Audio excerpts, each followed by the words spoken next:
Welcome to Implicating the Real. My name is Michael. I'm joined by my good friend Joe. Joe, how you doing? I'm doing good. How are you doing? Pretty good. Yeah. We thought we might start out today by reading a quote, one of my favorite quotes, and, we'll see how it goes, but this could be a segment. I wanted to ask Joe and the listener to bear with me because it's a long quote and some of the sentences are kind of long and convoluted, but Okay. we'll dissect it and get to what's important here. So this is from the Early Sessions Book 2, which we should note is was written before the Seth Speaks book that we're talking about.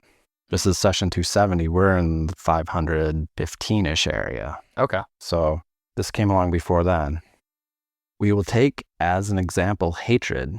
Hatred does not exist as a basic psychological structure.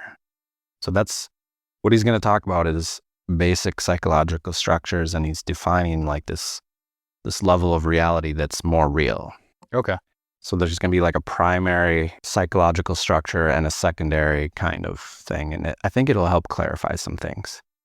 Hatred does not exist as a basic psychological structure. It is, however, the result of psychological manipulation of fear. And fear is not a basic psychological structure. Survival is a basic psychological structure. Consciousness survival. Construction of this basic psychological structure of consciousness survival must be interpreted or projected or constructed in terms of physical survival within the physical field. So he's kind of saying like our idea of physical survival comes from this greater idea of consciousness survival. Mm-hmm. And he's talking about how fear and hatred don't actually exist as a primary psychological structure, but get created through, as he's going to say, like through, our own error. Mm. Inadequate perception, manipulation, or construction of the psychological structure of consciousness survival leads to the psychological creation of fear and hatred. The individual then constructs fear and hatred into physical construction, giving fear and hatred definite physical form. The error is in the original ability to perceive the correct inner data, the basic underlying psychological structure of consciousness survival. This error may become habitual, coloring all other psychological structures and resulting in unfortunate and dangerous physical constructions. They are extremely destructive errors and have many causes. The physical construction is then perceived by the outer senses as threatening and fearful and influences through the outer senses the inner individual, so that he begins a vicious cycle and attempt to form further, more threatening physical constructions to combat the earlier ones. And the greater the number of such destructive physical constructions, the greater his expectation of further fear. That's really interesting. It's kind of a lot there, but I think, he puts it in a way where you kind of get the gist. He's saying that all the existence of hatred and fear in this world is based on this like vicious cycle, this error of an interpretation from consciousness survival. Consciousness survival is a core value, and we interpret that and misinterpret that. And therefore, once we create fear, we create hatred. And I think one of the reasons I like that is just because it's such a huge issue in our world, like fear and hatred and all the destructive things that come from it. Yeah. Is Seth saying that the things that are feared are physically created? Like if I have like a fear, like I'm on an island and I'm afraid that there's like a creature out there in the woods that might eat me, that I'm like creating this thing out there that I'm afraid of? Like I'm sort of willing the like tiger into existence because I'm afraid? I think what he would say is the tiger may or may not be there, but when you're giving so much energy and intensity and focus to that fear, you're choosing a probability where that tiger might come sniffing around. Yeah. And so he's saying it's a vicious cycle. And so like because of the initial misinterpretation, you're actually creating more things that, reinforce your misinterpretation. Right. And he says, that you make them physical, right? Right. Because the outer ego is given this this power to interpret physical reality for the inner ego, it creates this like negative feedback loop. So like, is the answer that if there's a guy pointing a gun at me, I just have to not be afraid of the gun and that it won't shoot me? Is that what's going on? Kind of. I think it, like, once you have a better ability to use these greater abilities to create your own reality, you probably won't ever have a guy pointing a gun at your head. Because that's a probability you would have avoided. Yeah. But if you did, maybe you do have the capacity to be like zen with it. I don't know. It's like the I forget what college that was, where the famous picture of the hippie, and he's like putting the flower on In the gun? in the gun. Yeah. Yeah, like you would actually be putting a flower in the gun. Yeah, that guy's zen with it. Like, that guy has a gun pointed at him, but he's not afraid, right? He has faith in whatever. Yeah. Because if you were afraid to get shot right there, you would probably just turn around and run. Right. But he's like transforming the gun. Yeah. Like, the idea is that he's transforming the gun physically so the gun cannot shoot him by putting the flower in the gun. Well, that's another level. I mean, symbolically, I think he's doing that, and that's why that's so lasting and powerful image, right? Right. Yeah. Very cool. Interesting. Yeah. And I don't know, like, for how that might relate to like where we're at in Seth Speaks, but I think it relates to something we encounter like all the time, every day. And this idea of you creating your own reality is related to whatever quote we may or may not insert into the episode. Right. Yeah. All right, that was fun. I just wanted to get that out there. Interesting. Maybe it'll come back in some other way.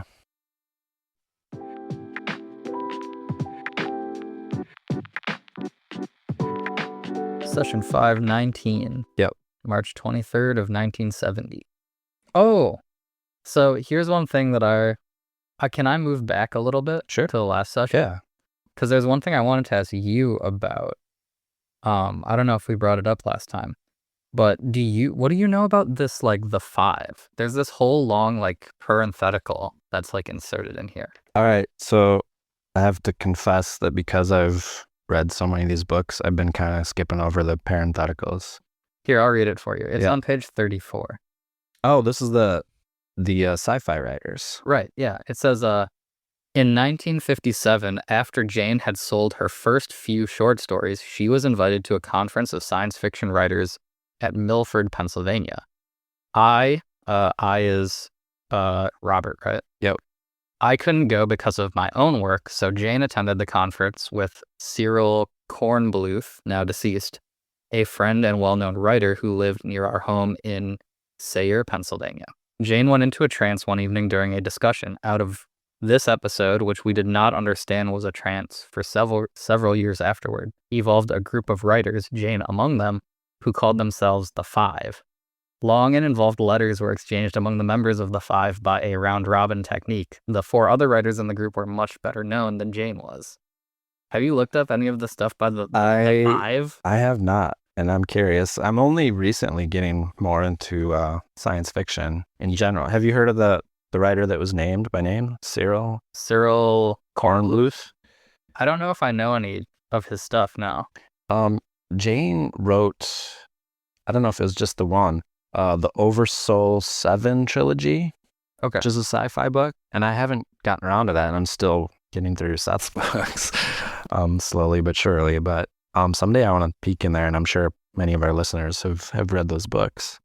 Yeah, this is just like a really interesting biographical note, because that was one thing I was sort of getting. We talked about this a little last time with this chapter, like chapter 3. Maybe this is like a thing that you're saying this comes up more in later books, but there's like this very interesting like biographical side of these books, where there's kind of the Robert story and like that Jane and Robert relationship, and like how they deal with, like, spoiler, Jane dies eventually, right?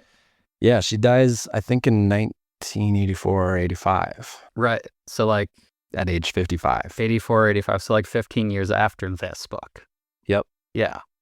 So like there's this interesting aspect to it where, at this point in reading this, I'm sort of taking the stance of like the bemused sort of skeptical. I'm reading along with this and I'm trying to like interpret like, okay, what's going on here? For sure. And like, for me, this adds so much, right? To have this thing of like, there's this point that happened over 10 years before this book is written, where Jane had this trance moment. Yep. And that it stuck so deeply in Robert's mind that he adds it in here, you know? And that like, and this is in the context of Seth talking about when he is initially encountering Jane and like setting her psychology up, you know, so that he can speak through her. Yeah. And this idea that like, that was one of the first stirrings of that consciousness that was like sort of unintended by Seth, you know? Right. He's talking about, yeah, like she started too soon, right? Like she was a little ahead of herself. Like she had this trance state and was kind of like reaching out in whatever psychological way to, in the same way that she would eventually dictate Seth, but it was too soon and Seth shut it down. Yeah. Like it makes me so curious what was said during that trance state, right? Because it's like now the Seth narrative, right? Seth wants to redact that and be like, that didn't get to count. Like that, she wasn't ready yet, you know? Yeah, I don't know if he was worried about like the material not being ready, but like she, like I think it was for her own safety or just for her own acceptance of what would happen. Like there was further work they needed to do before they could get to the point where they are in these sessions. What makes me curious is like, because whatever was happening in that trance, that inspired these other writers to like, hey, we have to accept this other person. Like some sort of material of such validity came through that they're like, hey, we got to make a group. This is something we can't just forget. Yeah, right. Like it must have been like really like powerful enough, you know, if they like made this like writers group around this experience. Because like that usually just doesn't happen on its own. Like maybe you meet somebody and you just like vibe with them and like, hey, we're going to be friends. But like, right. It reminds me of like children almost like, hey, we're a group now. Yeah. We're the five. We're the five now. We're like a club. And that's coming right after, you know, we were talking about play. So that just leads right into like, yeah, it's exactly what a kid would want to do. But like to me, I don't know, like the more like cynical side of me sees so many like weird like flags just in this parenthetical. Like there's the fact that like Jane was at this thing, but Rob wasn't there, but he's the one telling the story about it. So it's like we're getting Rob's explanation of what Jane tells him happened there that started the five, right? Yep. And that was a thing I wanted to bring up later is we're going to talk about this with the bed maybe later, but I was wondering what the relation, like the marriage dynamic between the two is, you know? There's like a little bit of an age gap. Okay. And yeah, there's a lot of like biographical information that comes out. I think he's like 10 years older. Okay.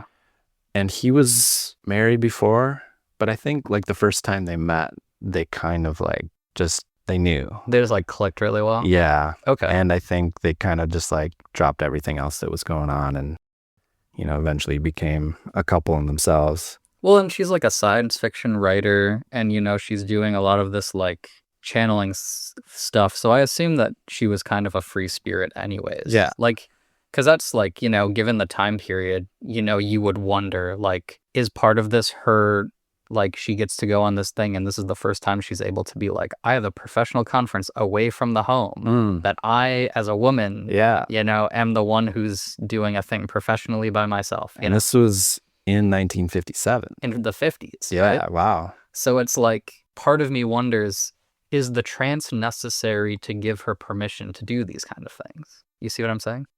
Can you paraphrase it? I just want to clarify. It goes along with maybe the bed example works too. So later on in the chapter, we're going to talk about Seth tells Robert, I think you should try moving the bed from like one orientation in the room to another. And that just strikes me as the type of thing that it's like, maybe Jane just wanted the bed to move, but Rob said no, and he's the husband, so no. But so Jane goes, well, Seth said so. This is manipulating him? Like, that's hilarious. Yeah, because, you know, like maybe, you know, that sheds some light into what's going on here. But did it say that she wanted it that way? Well, that's the interesting thing is they don't move the bed at the end of the day. Again, so I haven't read those parentheticals recently.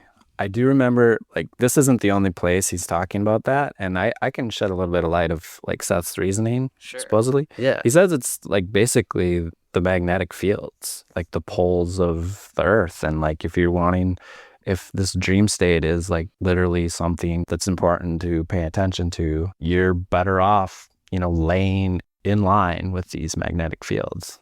Yeah. And if you notice, I got the Murphy bed up here. This way is north. Oh, he's lined up with the magnetic field. Yeah, I don't know, but like I can get like there's certain rooms where like, oh man, it would be a real pain in the ass just to turn the bed 90 degrees. It just wouldn't work for this room. And it's gonna be funny because there's some other like furniture kind of disputes along your sling. Okay. that come up. But yeah. Okay. Yeah. I don't know. It's one thing that I'm sort of keeping in mind that might come up later with the parentheticals. I originally got the idea a little while back. We had the discussion about emotions, and there's this interesting thing that happens at the end of the session where like Seth has just finished talking about like emotions can be really like challenging, and like human beings think emotions can be very like harmful, and like we have a negative relationship with our emotions. Yeah. There's like fear involved. Yeah. And then kind of like the quote that we brought up at the beginning, right? Yeah. And then at the end of that session, there's this like interesting moment where like Seth sort of ends the session quickly after that. And then Robert is like, like, oh, thank you for that. And there's like this moment where like Seth is talking to Robert and he's like, you're the first one that's going to read the book. Like, I think you're going to like it, Like right after this discussion about the emotions, where that started getting me thinking, like, that felt like just from the way the parentheticals of their like conversation goes, like it almost feels like it was a little directed, right? What was a little directed? Like the emotions talk. Like it's to be said for the book, but it's also a little bit like, hey, Rob, this dude living in like this time, this era, right? Where like we know masculinity at the time was like a little more like bottled up, a little more buttoned up, right? Like it sort of makes me think that maybe there was a little bit of a like, I don't know, because like like you were saying, like we keep bringing this up where it's not these weren't videotaped sessions, so it's like we have to read into it. But there's the interpretation I'm like sort of playing with here is like, I wonder if there is sort of like this interesting dynamic where it feels like Robert really respects Seth, right? Yeah. And takes what Seth says very seriously. Right. I love your level of intrigue with like just the biographical background of all this. Yeah. What was I gonna say? Well, okay, yeah, Seth in some part around here, I forget exactly where, but he's talking about the way he writes the book, and he says, he kind of has it all lined up, but he says he wants to leave room for spontaneity. And I think in more places than just that, he's kind of hinting at that, what comes up in their lives is going to be part of the teaching it's going to relate. So he's just going to like tap into that. And I think it's intentional that, a lot of this stuff is included. Yeah. And it does add an extra layer, which I think, it would lose if that wasn't there. Yeah. And it makes me wonder about Seth's conception of time. It's almost like he knows like there's going to be issues that in our time that are coming up that are just going to be related to the book as he has it all like, like he said that Jane's original idea construction trance moment, like she pierced into it, and like all of this material that came out over the next 20 years came through at that moment. Right. In his time. Right. And so like just relating that to these things that come up in their lives, it's almost like he had like a window into like his sense of time pierces through all these probabilities where these issues come up, and then he just gathers them in as part of the teaching. Right, yeah, because if you're a timeless being, you can presumably deliver the book at whatever moment you think is the most optimal, right? Right. You know ahead of time what's kind of going to happen. It's an advantage for sure. Did you have any more on that previous session there?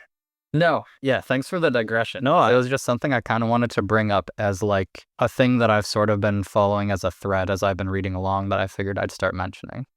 It was good, and I'll start reading the parentheticals just so I'm not lost. But I do remember that. I just remembered before we get ahead of ourselves. Last time you predicted what you thought Seth might look like. Oh, let's do it. Let's go. So this book here, the Seth material, which I think came out before Seth Speaks, but it was like kind of their Rob and Jane's own kind of highlight version of all these previous sessions, among which I took that other quote from. But there's a few paintings in here that Rob did, and all right, it's this one. Seth face reveal. Oh my God, I nailed it. I think he nailed it. I imagined him as skinnier. He's kind of chubby. No, and he talks about like some of his most recent lives that he was very like indulgent, with like food and stuff. So I think that makes that an accurate portrayal. Listener, I was right. He's old. He is bald. Seems short in that picture. He's kind of short. Yeah. Well, he's standing next to a window. Yeah. And he's like, the top of his shoulders are at the windowsill. So that seems kind of short. He seems kind of short. Yeah. He just looks like he put on a couple more pounds than I imagined. That person looks like they're in their 60s, maybe. Oh, yeah. Yeah. Mm-hmm. I would say 60s, maybe 70s even. He's got like the hands are like showing in the front of in front of the figure, and he's got the like old man, like very wrinkly skin hands. I like that there's these picture of these aliens that really top too. Because you brought up like the grays, and so like I'm trying to remember exactly, but that is a guest that witnessed one of the sessions, and I think Seth was trying to like appear to them, and that's what they drew. Yeah. And those look like some gray aliens, man. Yeah, like the giant head, kind of bulbous head. They've got sort of like the shallow, sucked in cheeks. And our symbol of alien intelligence kind of always follows some form like that, and it makes me think it's because we're interpreting a greater intelligence. That's why they have these giant heads. Right, exactly. It's not that they need giant heads necessarily. Because they don't have like brains or whatever, presumably. And it's such a materialist way to like look at it, right? Like if they're smarter, they need bigger heads. Dang. Listener, you should take your time, stop right now, go look at the pictures of Seth. Yeah, I think you could just Google like Seth entity and then just click images. It'll come up. Yeah, vindicated, 100%. I knew it.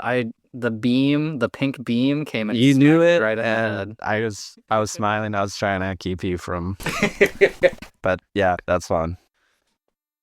I asked you this recently. That symbolic representation of like sensation, homunculus, yeah. It's almost like our ideas of grays has like a homunculus like representational vibe. Yeah, like big eyes, big head. That just represents like increased perception and intelligence. Mm-hmm. It's just they have to have the really big, long, like hot dog fingers, right? The homunculus is it's illustrating other things, but hot dog fingers comes up once again on this podcast. Yep, the return of the hot dog thing. 20. All right, now let's get into this next session. Yeah, we'll start the actual session. This actual session begins now, actually. Do you got anything to start? So, yeah, right away, I'll start with the first paragraph. It says, "Now your ideas of space are highly erroneous. So in my contacts with your sphere of activity, I do not sweep through bright golden skies like some spiritual Superman into your physical domain." And when I was reading it, I was just like, well, why not, Seth? Like, Seth's like, on like a higher level of like, existence, understands this physical world as like one of like a bunch of different possible worlds. It's like, well, why don't you just physically manifest then? Like, it seems like you'd be able to do that, right? If we can do that. I still think he can if he wanted to, but I think what he's getting at is that would reinforce our erroneous view of like a physical universe, like an objective universe that exists outside of a subject or a perceiver. Does that make sense? I guess. I don't know. It just seems to me like maybe, it would be more credible to show up physically and then start doing magic, to show that it doesn't work. No, I get that. But that would like turn the world upside down, right? Well, hey, it's a spiritual revolution, man. Well, and maybe when we get into like what he has to say about religion, there'll be like some kind of hints of that. But like it's a good question, I guess. Like, why not just show up physically, do some miracles, leave no doubt in anyone's mind? But Right. I think that could just start a fucking holy war or something too. Like there might be good reasons why I mean, maybe that that's path a isn't chosen. later when we talk about like earlier religious figures, right? Because presumably that's what they did. Yeah. And part of it, I think, might be, it can't be like too heavy-handed. Like we're here to like learn on ourselves. It's like a parent doing a kid's homework almost. Like that's almost going too far. You want to teach them how to learn, how to understand what they're doing, not just like make it definitive, right? I just feel like if a Superman showed up and started doing some miracles and then telling everyone how reality is, like it just cut out all the work and development that we're kind of here to do, maybe. Presumably, maybe. With whatever 30 some books we have of this material, this version of it, the responsibility is on us to like dig into it and wrestle around with it and compare it to our experience. Whereas like, if there's just somebody out there in the middle of hundreds of thousands of gatherers and he's just like doing miracles, who knows what happens in this world? Something like that. I suppose. Isn't the goal, I guess the goal is to teach people how to ascend, right? To the next level of reality. Yeah, I think we chose challenges. And so like, that's what I'm saying is like, there has to be a balance between, like a parental figure and the parent-child relationship, I think is useful often in understanding this material. But like, you just don't want to like overstep, right? You need your kid to like fight its own battles. I forgot about the chosen challenges thing. I suppose that makes some sense. Yeah. Yeah. Okay. So last time, I'm just coming out, Yeah. swinging this time around. So last time I wanted people to remember that there was a quote. The contradictory Right. quotes. Where back in chapter 2, we had a part where, we were talking about the example of the tree, right? And Seth was saying like physical reality is not false, right? It's not everything there is, but it's like true. There's a sense in which it's true. Yep. It's just like it's not false, right? But right here, if we keep going to the next paragraph, it says, I will go into this in a later chapter, but in a very real manner, space as you perceive it simply does not exist. Right? So this is the sort of like thing that I'm struggling with when it comes to like the reality of the physical world with Seth, is I feel like Seth says like kind of is very here and there about the certainty of if there is a physical reality or if it is merely illusion. This is where I think I can try to find some distinctions here. I think physical reality exists, but objective reality doesn't, if that makes sense. So there is a level where what we're seeing in this room is real. The visual perception is real. The physical manifestation of it is real, but it's not objective. It still does not exist outside of the perceiver that's creating it for its own perception.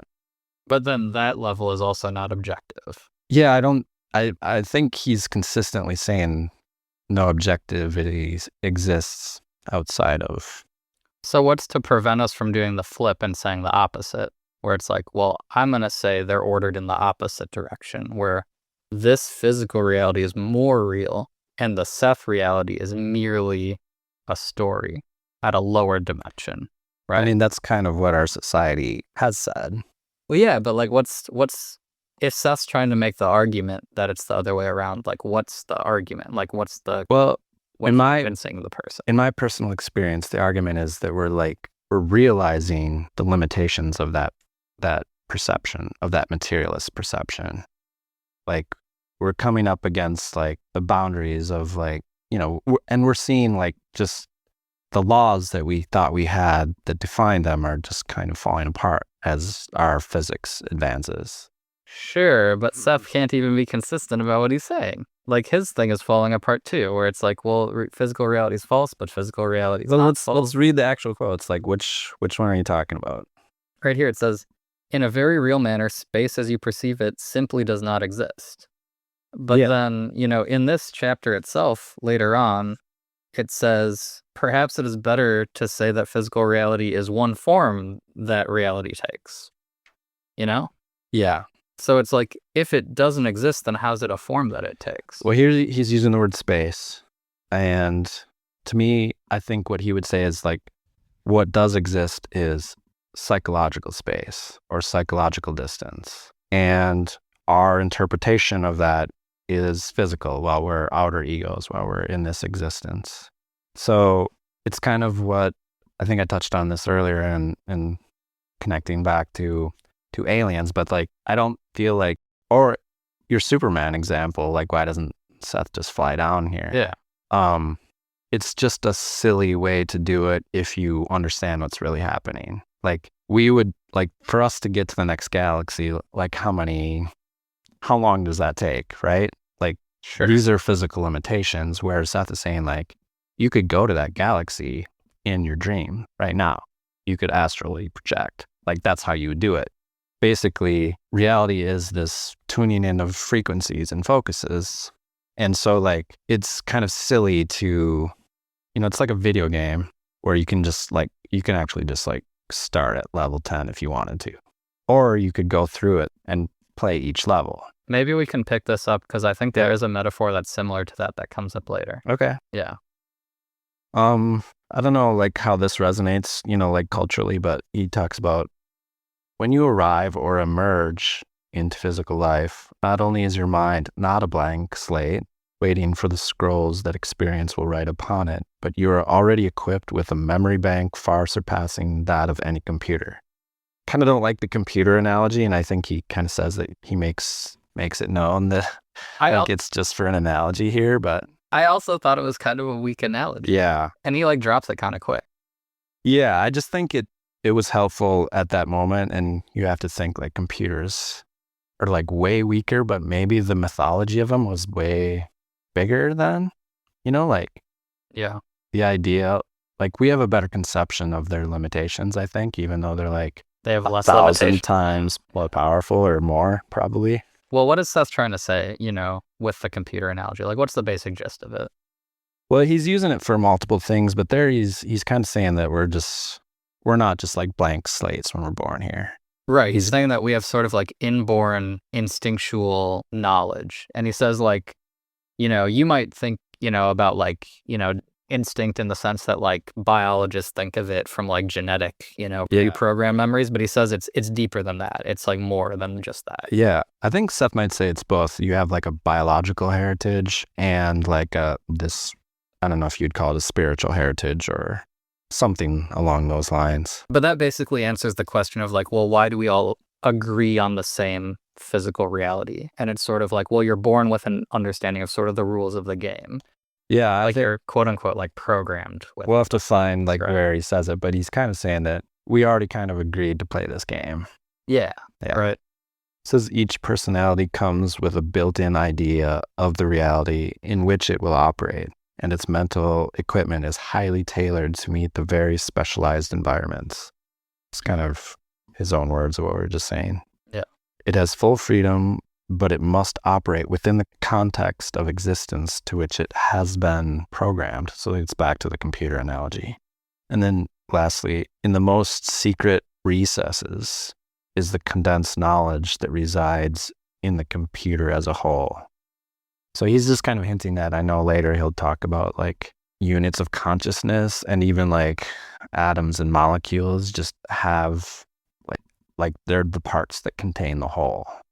Yeah. And as subjective beings, we're like orienting those building blocks to use to our specific subjective experience. It's sort of like a monad thing. Like each particle has the whole universe programmed in it. That's the word I was looking for. Yeah. Monads. I like the last sentence of it. I must emphasize, I'm not saying the soul or entity is a computer. Just in case you got confused. I know. That's why I was like, I don't even like it, but I'm glad he made sure to like makes it clear. clarify. Yeah. Did you have anything else on this page? Yeah, kind of in the middle here. Okay, go ahead. Your environment is not real in the terms that you imagine it to be. When you are born, then you are already conditioned to perceive reality in a particular manner and to interpret experience in a very limited but intense range. I mean, that was another quote that I had on my list. It's like, this one is even more contradictory, where it's like, it is not real. It is literally the opposite. Your environment is not real, but in real terms that you imagine. So that's always the caveat context. And I think there's usually always something like that there. Sometimes he'll just use the adverb basically. Mm-hmm. Basically, it's not real. It's like, I imagine it's sort of like, again, I come back to the idea of like illusions, right? Like, if I do like a magic trick, like an illusion in front of you, like there's some sense in which you say like, I did make the coin disappear. Mm-hmm. But like at bottom, fundamentally, I didn't make the coin disappear, you know? Yeah. It's like, it's that like sort of difficult use of language where you're saying it's as if this thing happened, but you're just saying the phrase, this thing happened, you know? I feel like it's interesting. I still don't know if I'm like fully understanding your quibble, but I'm liking that it keeps coming back and we're drilling down into it.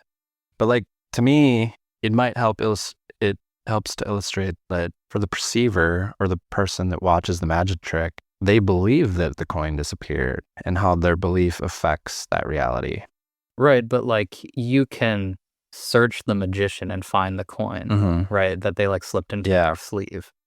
And like, we wouldn't say that the searching of the magician somehow makes the coin reappear, right? Like, it's not that searching produces coins. It's that the coin just was there the whole time. Right. I think it gets back to like, these are the rules of this game that we agreed to play. And so within that context, we can have error, and it doesn't mean that reality is affected at the game level. Right. Right. It's affected at the subject who misinterprets their perceptions level. Because you were getting at this like with the elephant thing and... Yeah. Well, it's more like my difficulty is that Seth is like, well, I'm a teacher. I'm trying to teach you this thing, right? Mm-hmm. But to me, if somebody was trying to teach me something about metaphysics, they would be very careful to qualify what they mean when they say something is or is not real, you know? Mm-hmm. It seems just sort of it seems sloppy. Or I have here written later, literally in my notes, I have the phrase, there's so much waffling going on, I wish I brought maple syrup, right? We're just waffling back and forth between different definitions.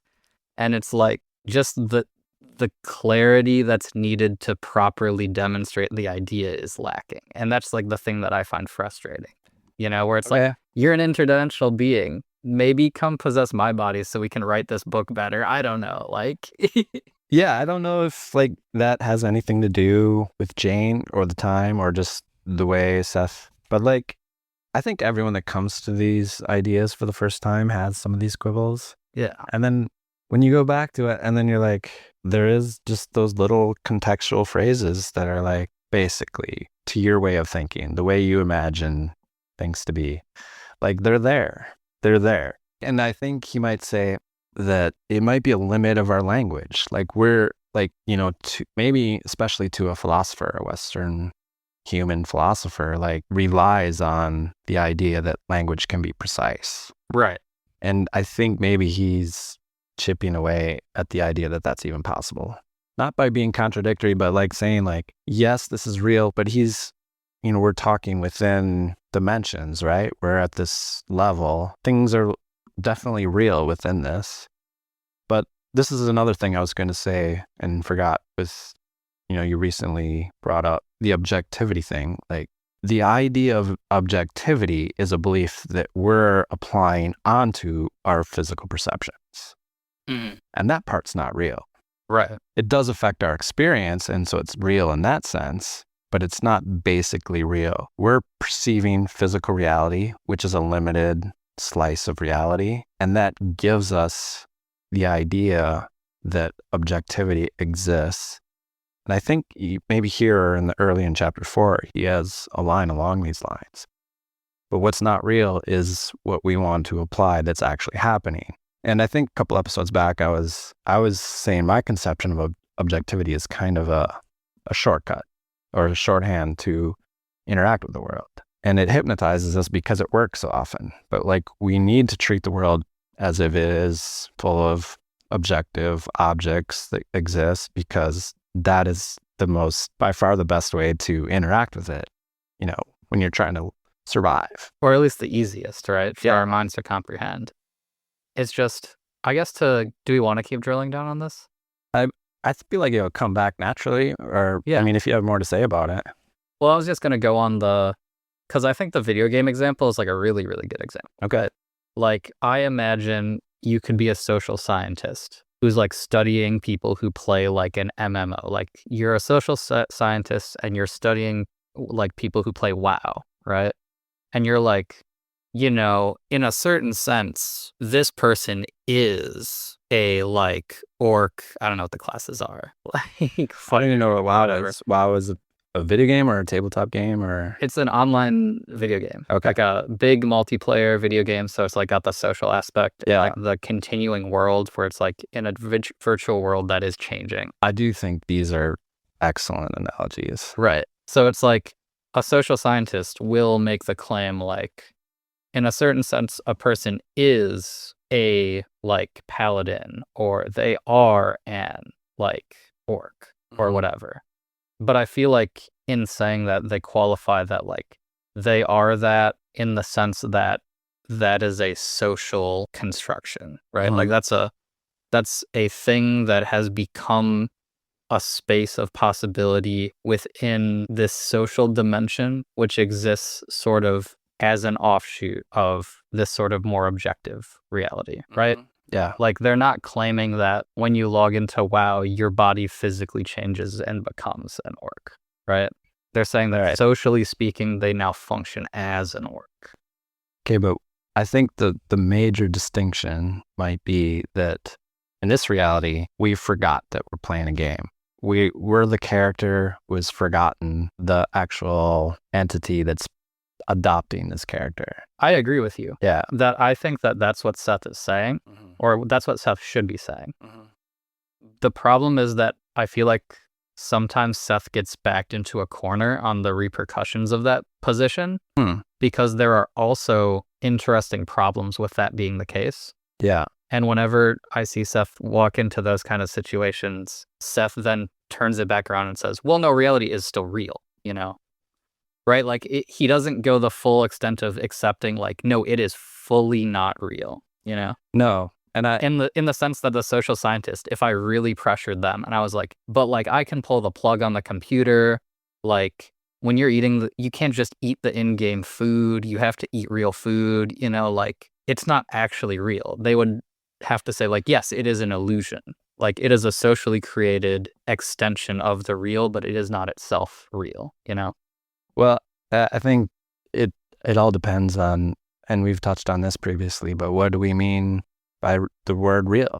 And like, I took it in the direction of like, it seems like sometimes what we're trying to say is what's important. Because I think in some sense, like, any perception experience is real, whether it's like, and it does behoove us to define what's real. And this is kind of what like Seth was hinting at out of the context of our quote segment, that was it a primary psychological structure, or other places he calls them primary realities, but like it's more real because these laws are true across multiple dimensions. That makes it more real. But to something experiencing something within a dimension, within these rules of the game, it's perfectly valid that that's real. But if we're just gonna define what real is, like, it's acceptable to say that it's more real if these things are true across multiple planes or dimensions. Yeah, I guess maybe part of the difficulty is like squaring the idea of like more or less real, right? Yeah. As opposed to like objectively. Yeah, real. because I mean, you're having a real experience while you're playing that game. That's why people play them. Right. Mm-hmm. But like when I say you, right? The important thing is when I say you, I mean like you, like all of you. Like you as the gamer. You, not saying like you as the character. Yeah. But that's why I initially went to that distinction of like, here I think we've forgotten or purposely forgotten the you, the other you, the bigger you. Yeah. Yeah, and like if that's the takeaway, like I can accept, like, you know, that's just essentially like that's essentially idealism, right? Mm-hmm. Like I understand like Seth is probably taking an idealist stance. It's just it would be helpful if Seth was like, reality is not real. It's it's imaginary. It's fake. It's a dream. It's, you know, it's not actually the case, you know, in the sense that that to his perspective, the most real thing is the reality he experiences as like this full consciousness, right? Yeah, but it's intuitive for us to say that like our reality is more real than the video game or any other games we play. We see how that's like a higher reality. Yeah. And I think that's all he's saying.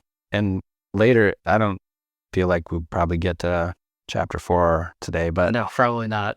A little preview, like he does talk about like our reincarnational selves. And so the idea, extending it from this like video game, is like our inner self will be playing multiple characters in multiple times at the same time.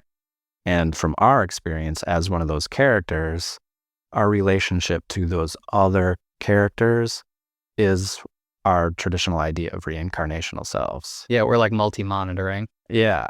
But like somehow this inner self has the capacity to like just do all these different things at the same time.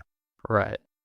And by that same extension of, you know, in this discussion, that obviously seems like a more real part of ourselves, the one that's capable of doing all of that at once.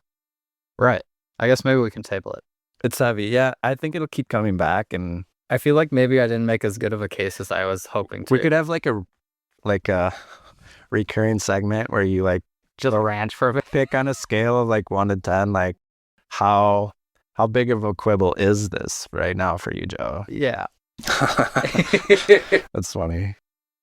I've said this before, but I like a little disagreement or like, you know, something to chew on in that fashion.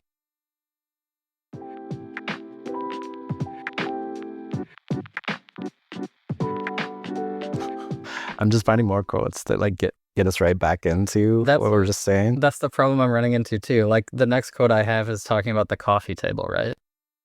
I have this one. It says basically, so there's your little caveat. Yeah. Don't miss that. However, this is an illusion. Your senses and your very existence as physical creatures program you to perceive the universe in such a way.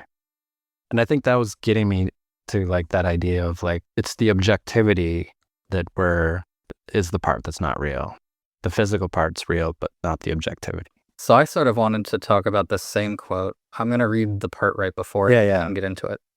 Your planetary systems exist at once, simultaneously, both in time and in space. The universe that you seem to perceive, either visually or through instruments, appears to be composed of galaxies, stars, and planets at various distances from you. Basically, however, this is an illusion. Right, and then the rest of it. So the thing I was interested in is, it's very interesting that we were talking about the time thing earlier, right? Like Seth could have, you know, chosen to deliver in whatever time period, right? That I think that this view of the universe is like very contingent, right? On like our current like modern Western way of looking at the world, you know? Yeah. And I wonder how much of that is supposed to be coming from our existence as physical creatures who agreed to get like the rules at the beginning of the game, and how much of it is just our culture. Because like if Seth had gone back, and Seth claims to have existed like in the medieval era, right? Yeah, yeah. At that time, he would have been talking to people who essentially believe this, you know? Like you've seen the pictures of like the firmament, you know? Yeah. It was the idea that all the stars and the planets were like kind of like stuck in there, and they were all there at the same time. And that the distance that we see now in that that way of looking at things would have sort of been illusory. Like there wouldn't have been that like large distance between the stars themselves, because they would have all been in relation to the Earth as this sort of shell on the outside of it. And so are you suggesting that like maybe at that time their perception is different from ours because their beliefs are different? Or Yeah. it makes me think of, there's like the famous like quote from, is it Ulysses, The Wine Dark Sea? Have you ever heard this? Yeah. And I think like aren't some of the theories that like we just couldn't perceive the color blue at some point back then? I've heard this theory before, right? That like the sky was not ever described as blue and the sea was never described as blue until after a certain period of time. Yeah. Right. Yeah. That like there's literally cultural differences that allow you to just see the world as completely different. I do get the sense from reading this stuff that like, and he's getting more into it as we get farther, but that like, as everyone alive contemporaneous with us right now is kind of all agreeing to the grander play. In chapter 4, he starts using the play as the analogy. We have our own individual play and challenges and problems that we're working out. And then collectively, as our modern society, we have the grander play. Are you suggesting that like maybe like there was a different grand play happening at different times? Well, I think so. And, I just wonder to what extent that just has an effect on our conception of the world. And I mean, it appears. According to this, it would literally change the way the world is, right? Like if everyone I think so, always within the context of those rules of the game.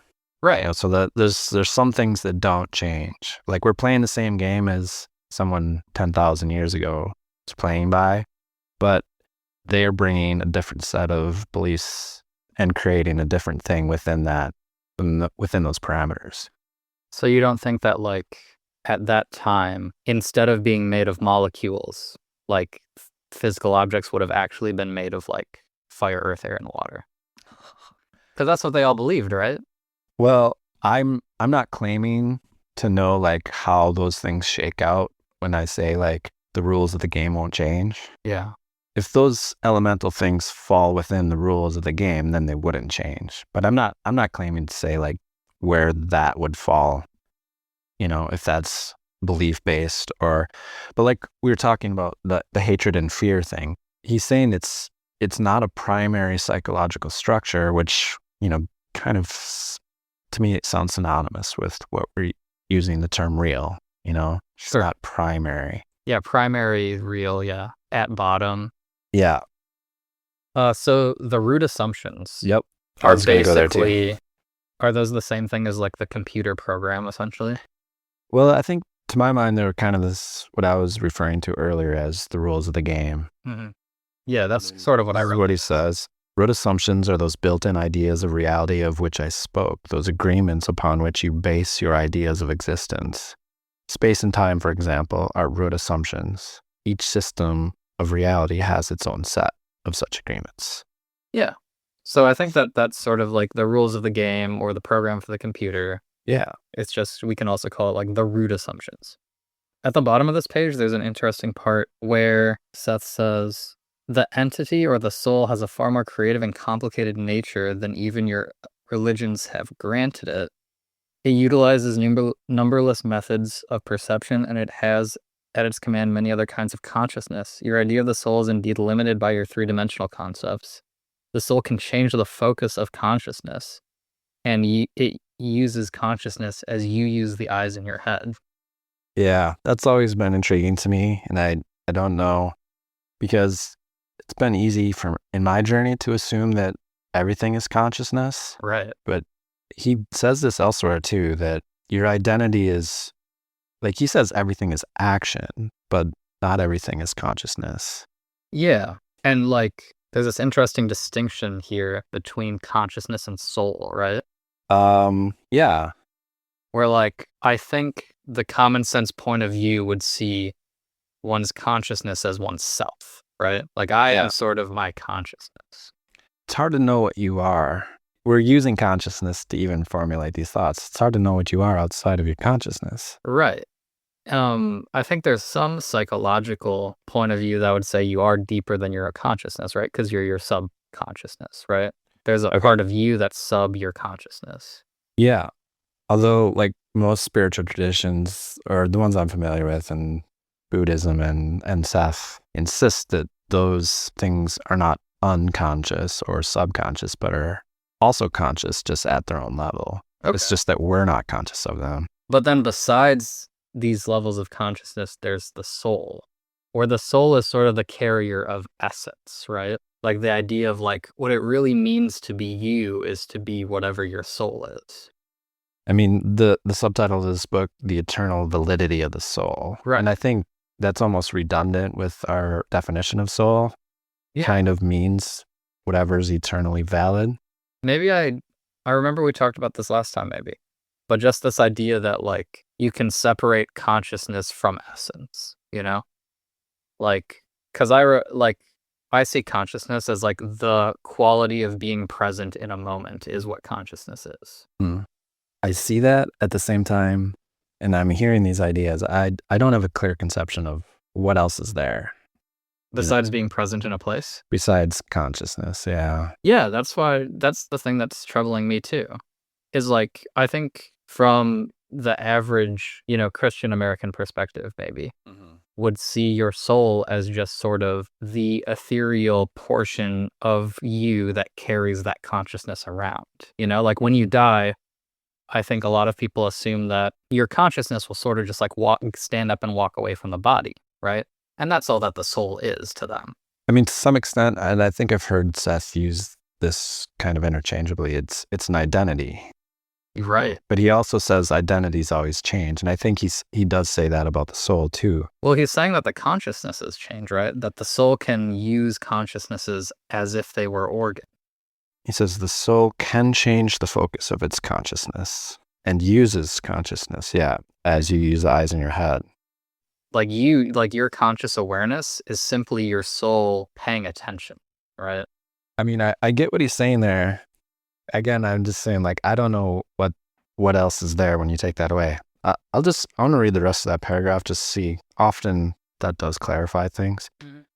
Now, in my level of existence, I am simply aware of the fact, strange as it may seem, that I am not my consciousness. My consciousness is an attribute to be used by me. This applies to each of the readers of this book, even though the knowledge may be hidden. Soul or entity, then, is more than consciousness. So he doesn't really go much farther than that, just by stating the fact. Yeah. To me, this phrase, like, I am not my consciousness, is like so mysterious and interesting, Because on the one sense, it seems incredibly radical to be like, I'm not my consciousness, where it's like, how do you even use the identifier I apart from your consciousness? But then like, there's this larger carrier meaning, right? Where it's like, I am this greater thing that includes my consciousness, but not only my consciousness, Yeah. I might, if I get time, I'd try to dig into, other parts of the material and see if there's any elucidating answers or quotes. Well, there's this part right after that I think is kind of elucidating maybe, where Seth talks about their own consciousness. It says, when I enter your environment, I turn my consciousness in your direction, therefore. In one way, I translate what I am into an event that you can understand to some extent. In a much more limited manner, any artist does the same thing when he translates what he is, or a portion of it, into a painting. Yeah, that part I understand. I still don't understand the original, like what you are outside of your consciousness. Because like, even if you're saying consciousness is your attention, and you can give your attention to different things, and it doesn't make you that thing. Yeah. I still want to say that there's parts of your identity that are doing other things, and that's what you'd refer to. Like, my body's still here, even though I'm paying attention to this part of the room or whatever. But think about how you just said that, right? Yeah. Maybe my body does X, but I am paying attention, right? Yeah, that's why I'm caught up in this idea that I am my consciousness. Right. And like, to me, like, I thought about it in the Buddhist sense too, right? Where it's like, well, the whole point is that like, by focusing my consciousness, I can sort of see the processes that constitute my consciousness, that like facilitate for my consciousness. But in doing that process, you first have to start with the assumption that you are your consciousness before any of it. Yeah. you know? This is a conundrum to me. It's difficult. I read this last part as like, dang, I'm just on one today with like the weird theories. I'm sorry. No, go ahead.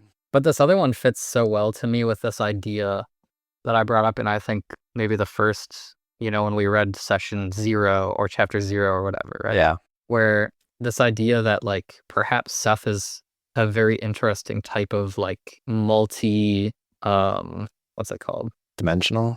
Not multi-dimensional, but it's like a piece of art Yeah. that exists in like multiple different formats. Yeah.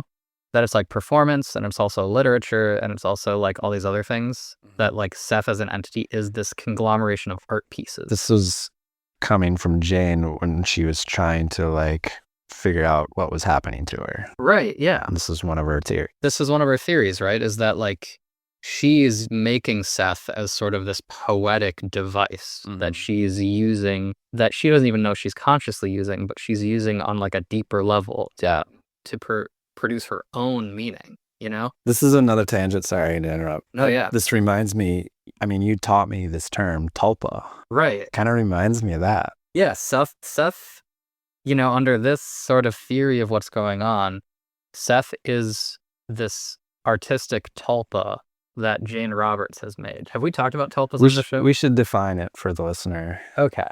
I can look it up, or do you have a different idea? Find a thing for it. You told me this in the context that like, you said that like kids were using it or something. Did you say that? Like to do homework or? Oh, well, you can.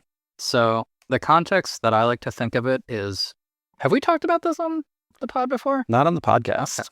When I tell people about it, I first usually start with the idea that people might be more familiar with of like the mental palace, right? Like there's this common for the memory. Right. There's this common device for memory where you construct a palace for yourself and you imagine sort of a 3-dimensional space. And then when you want to remember something, you place a mental representation of that thing somewhere inside of the mental palace.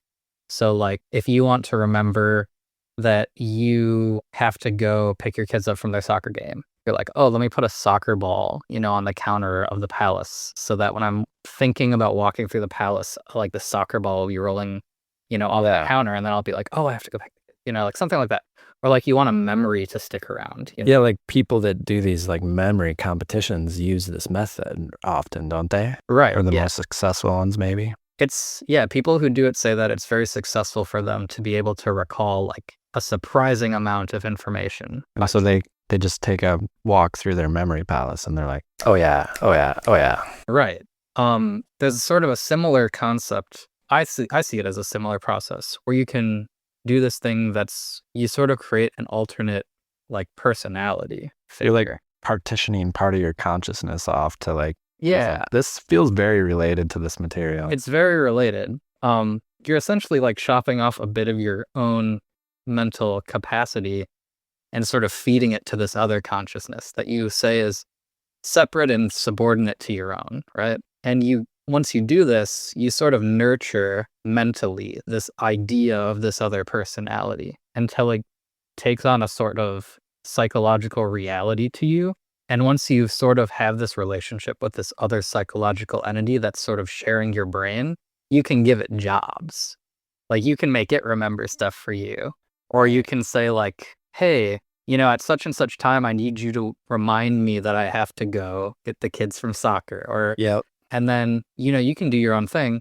And then maybe your tulpa shows up in your mind and goes like, hey, have you checked the clock recently? Because it'll be, ticking the time. It'll be like counting every second, for you. So you don't have to do it. And I feel like there's versions of this that function maybe in all of our lives to some extent. Because like I remember a coworker, and I've had this experience too, but like he like basically never needed an alarm clock because he just automatically woke up the minute he was supposed to wake up. Mm-hmm. And the tulpa version is just like being more particular and pointed and conscious about developing that methodology. Like somehow he just had the knack for it. Yeah. And in this tulpa thing, there's other things you can do with it. Like it's one of the major like interesting parts to it is that it is a different personality from your own. So, your tulpa might not agree with you on certain things. So you might be able to talk to it and consult it To about bargain with it. Yeah, bargain, make deals. At the end of the day, part of the thing is remembering that like you're in control, you're in charge. Like it is subordinate to you. But at the same time, maybe, you gotta let it out of the bottle a little bit. Don't forget to whip your tulpas, people. Right. Here's the Wikipedia definition. Tulpa is a concept originally from Tibetan Buddhism and found later in traditions of mysticism and the paranormal of a materialized being or thought form, typically in human form, that is created through spiritual practice and intense concentration. So that's a very broad definition. Right. So depending on your tradition, you might see this as facilitating the creation of all sorts of different types of entities that may exist sharing your brain, literally existing somewhere in space. So your example reminded me exactly of a Seth quote that I come back to sometimes, and he's basically tying this to Rob and Jane, I think. But the context is, of an artist, and like you have artistic projects, and he's like, you can literally tell yourself to work on this. You can tell your inner self, I think he said inner self, to solve this issue while you sleep. Right. And then you'll wake up and Rob will know exactly what he wants to paint or something like that. Mm-hmm. I haven't tried it, but like last episode, I hinted that, as far as Seth's practices and exercises go, to me, the most intriguing involve like suggestion and hypnosis. So like a practice I should adopt in this sense is like, I should try this, like tell myself to work on these projects while I sleep. And Seth is basically like, yeah, you can really be efficient with your time. Right. Just hammer away on stuff while you're sleeping. And it's exactly the example you're giving, right? Yeah, exactly. Sorry, I didn't mean to totally tangent there, but I thought that was related to what we're saying. That's a really good time to bring this into the conversation, right? Because like on this view, sort of jumping off of Jane's own sort of musings about what Seth could be, there is sort of a reading where Seth could be this sort of artistic tulpa / sort of multi-material art piece, right? Where like part of Seth is the existence of this personality that Jane can channel, but part of Seth is also the art, right? Mm-hmm. Like the portraits, it's the books, it's all of this stuff taken together as like a large object is sort of Seth. Mm-hmm. And that is sort of the creation of art as consciousness, sort of. And that's just what strikes me about like, it's so interesting that in the text of the book itself, Seth talks about being created as a personality. Seth refers to himself often as just a personality that's created to do a job. Mm-hmm. And he even compares himself to the creation that an artist would make. Yeah. His consciousness is the type of thing that an artist would make. So like, it's kind of interesting that like, if you take that view on this material, Seth sort of is resonating with that theory in what he's trying to explain, Yeah. I guess I was taking it more to go the one way, but I think it goes both ways. Like, he's pointing to this. It's kind of the same maneuver that artists do. But later, I think he'll say that in some very real sense, each of our personalities we are our own art creation. Well, and as soon as, chapter 4, when we get into this play metaphor very seriously, he's going to say like, you're the director and the actor and, you're every part of this production. Right. And so in that sense, like, creativity is creativity. Like, like if we have free will, then we are creating ourselves in various ways. And art to me, art is just, it's like a standard of excellence that we're shooting for. Like we want to express the most meaningful thing we can express in some sense. Yeah, for sure. Yeah. I think that's a really good way of saying it, right? Like we are constantly recreating our own self artistically, I've heard like celebrities say that too, and that gets interesting too because they're more conscious of like a persona that they present to the public, right? And in that sense, you are creating something, and the more consciousness you give to that, the bigger your tulpa is going to get, and the more Cheetos it wants, Well, that's only if you cut it off from yourself. Otherwise, you can just be creating, your own. What would you call that? That would be your persona, right? Yeah. What's also interesting, I'm remembering Seth talking about, because this was in the 60s and 70s. I'm I'm forgetting exactly where he talks about this, maybe this book, but the effects of massive doses of psychedelics, that it can actually like kill your outer ego. And there's always another one that's like ready to step up. Interesting. Very crazy. And like, a lot of the stuff he tells you is like very reassuring, like death isn't real. This is where the evangelical listener is just like, that's demonic possession, my friend. Yeah. But just like that idea, like that's the part that's scary to me, like to be trapped as like one of these secondary egos that's just like waiting in the wings. But I'm sure he has a way of like softening that, or it's not like a hellish existence or anything. As long as you have a merciful host mind, I suppose. I mean, I think if I'm thinking of it in terms of like, as a writer, like if for some reason I couldn't use this character anymore, I would just find another one. Like there's another one there's my second favorite character that I would write. And it doesn't seem like, there's no hell involved or non-existence in a personal sense. It's quite the opposite, right? To truly cause suffering to a character, you need to be actively writing the suffering into the character. It's the most pure form of their existence. They're actually just waiting in line to get into this hellish experience. Right. Yeah. Of course, I'm joking. Very interesting. Read Michael's writings to see whether he tortures his characters or not. Well, we've talked about this too, I think, in some sense, but we don't write stories that are just full of, happy, joyful things one after another. We want challenge and strife and then overcoming and then happiness. There's almost no stories that are without that. Become the most merciful literary god by writing only incredibly happy stories with no suffering or strife. Yeah. Well, I'm sure someone's done it. It's just no one pays attention to. No one pays for those kind of books. Yeah. They don't become New York Times bestsellers. No. That's our show, but fear not, the never-ending conversation continues next week. If you're enjoying the show, please be so kind as to subscribe, like, rate, and review. And if you're feeling frisky, tell a friend. Contact us at implicatingthereal@gmail.com. You can support the show at patreon.com/implicatingthereal. We are doing our best, but whatever support you can lend helps us appreciably. We are not affiliated with the publishers or proprietors, but we encourage you to get the books. You can follow along as we endeavor to dive deep into the Sethian worldview, and there's really nothing like cultivating your own relationship with the material. Until next week, we wish you a fond good evening.